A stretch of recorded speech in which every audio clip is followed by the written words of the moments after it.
Welcome to current economy session. మనం already SVR అకాడమీలో GST 2.0 అనే కరెంట్ ఎకానమీ విషయాన్ని మనం చూసాం. జిఎస్టీ మీద గూడ్స్ అండ్ సర్వీసెస్ ట్యాక్స్ కొన్ని ప్రాబ్లమ్స్ని ఫేస్ చేస్తుంది.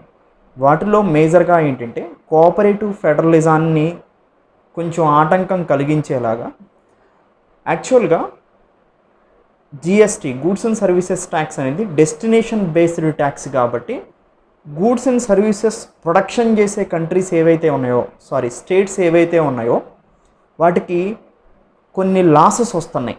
Old taxation system indirect taxes ప్లేస్లో జిఎస్టీ తీసుకురావటం వల్ల. సో ఎక్సైజ్ కానీ సర్వీస్ ట్యాక్స్ కానీ ఇవన్నీ ఇంతకుముందు కొన్ని స్టేట్స్ లెవీ చేసే ఉన్నాయన్నమాట. సో అలా స్టేట్కి వచ్చే ఇన్కమ్ బాగా తగ్గిపోయింది.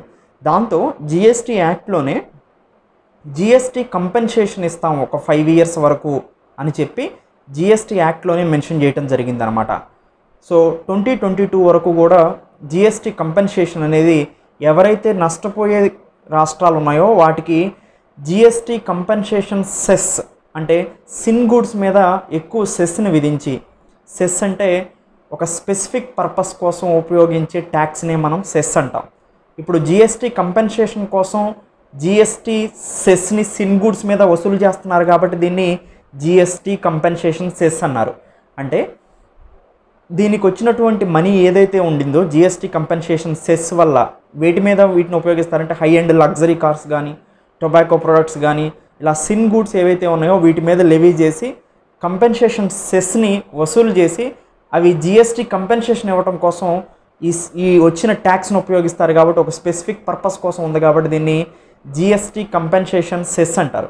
సో జిఎస్టీ కంపెన్సేషన్ ఫండ్లో నుంచి ఈ జిఎస్టీ కంపెన్సేషన్ సెస్ వచ్చిన తర్వాత ఈ ఫండ్లో దాస్తారు. జిఎస్టీ కంపెన్సేషన్ ఫండ్లో ఈ జిఎస్టీ కంపెన్సేషన్ ఫండ్ నుంచి ఏవైతే లాస్ మేకింగ్ స్టేట్స్ ఉన్నాయో జిఎస్టీ ఇంప్లిమెంట్ చేయటం వల్ల ఆ స్టేట్స్కి ఈ జిఎస్టీ కంపెన్సేషన్ ఫండ్ని ట్రాన్స్ఫర్ చేస్తారు.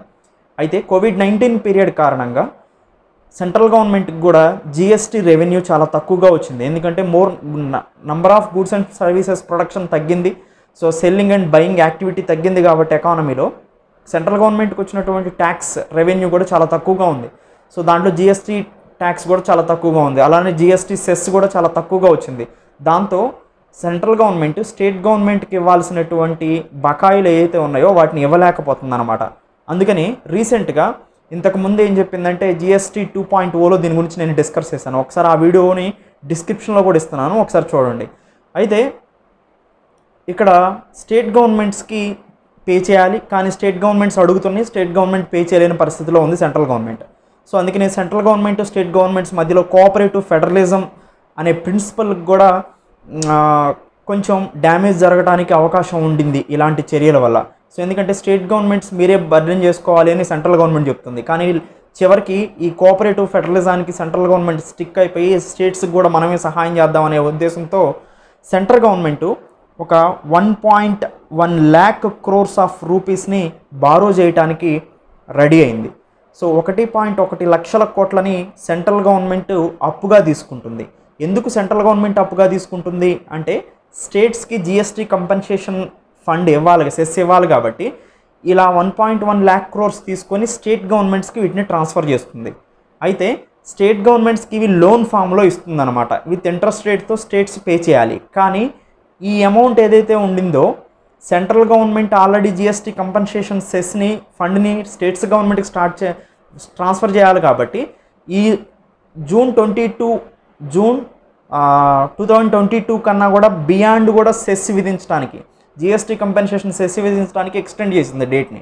సో ఓన్లీ 5 years కాదు, ఇంకా డేట్ని కూడా ఎక్స్టెండ్ చేసింది. దానివల్ల జిఎస్టీ కంపెన్సేషన్ సెస్ అనేది సెంట్రల్ గవర్నమెంట్కి వస్తుంది.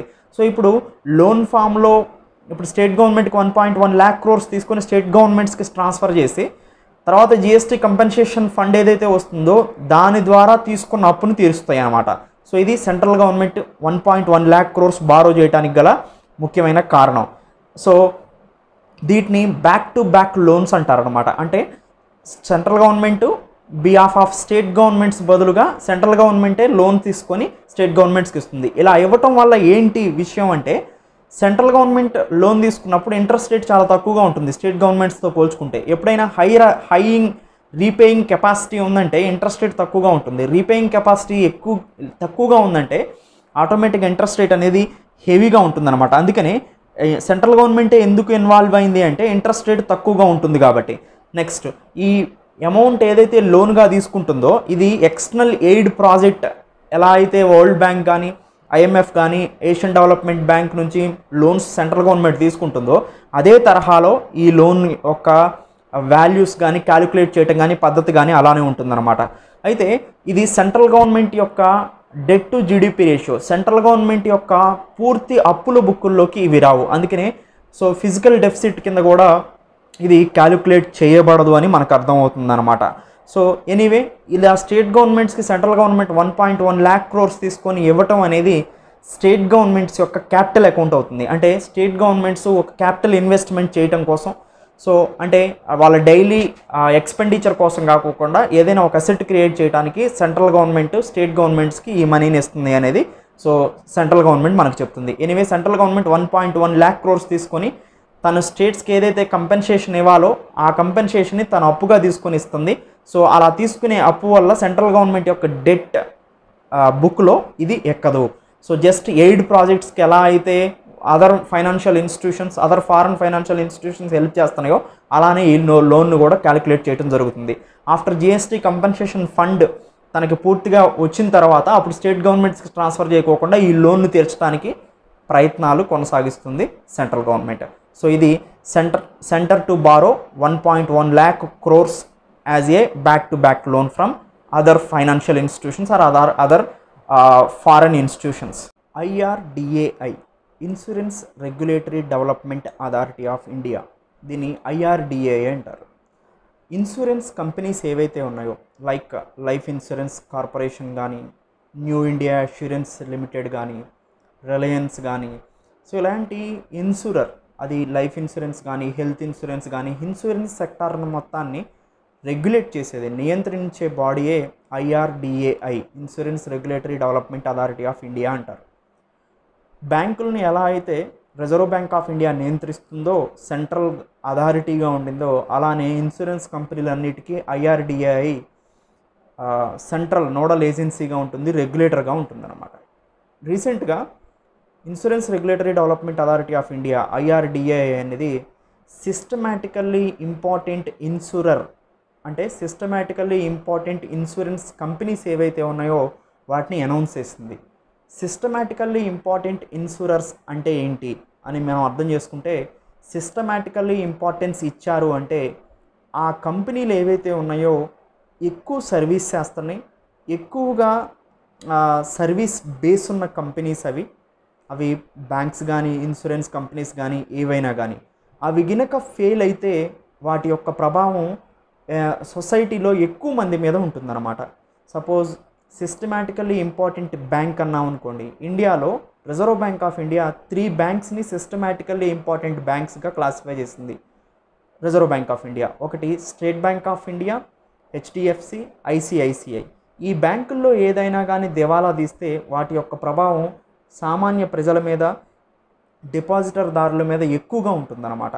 అందుకని ఇవి టూ బిగ్ టు ఫెయిల్ అంటారు. అంటే ఫెయిల్ అవడానికి చాలా అవకాశాలు తక్కువ ఉన్నాయి. ఒకవేళ ఫెయిల్ అయితే మాత్రం అది ఇండియన్ ఎకానమీ మీద ప్రభావం చూపేంతగా వాటి ప్రభావం ఉంటుంది. సేమ్ అదే విధంగా IRDAI కూడా కొన్ని insurance కంపెనీస్ని systematically important insurance కంపెనీస్గా classify చేస్తుంది.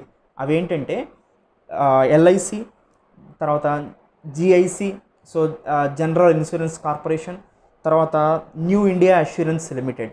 ఈ 3 ఇన్సూరెన్స్ కంపెనీస్ ఏవైతే ఉన్నాయో వీటిని సిస్టమాటికల్లీ ఇంపార్టెంట్ ఇన్సూరెన్స్ అన్నారు. అంటే టూ బిగ్ టు ఫెయిల్ అనమాట. ఇవి ఫెయిల్ అయితే వీటి యొక్క ఇంపాక్ట్ అనేది ఇండియన్ ఎకానమీ మీద, సొసైటీ మీద ఎక్కువగా ఉంటుంది. సో అది సిస్టమాటికల్లీ ఇంపార్టెంట్ ఇన్సూరెన్స్ అంటే. సో నెక్స్ట్, ఒకవేళ సిస్టమాటికల్లీ ఇంపార్టెంట్ స్టేటస్ కనిపిస్తే వాటి మీద కంప్లీట్ రెగ్యులేటరీ అనేది రెగ్యులేటరీ బాడీస్ మీద ఉంటుంది.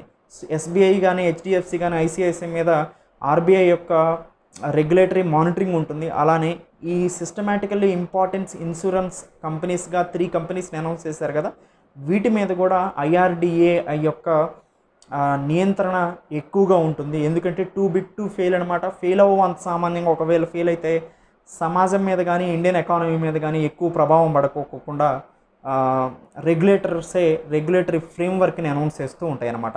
ఇవి systematically important banks or insurance company.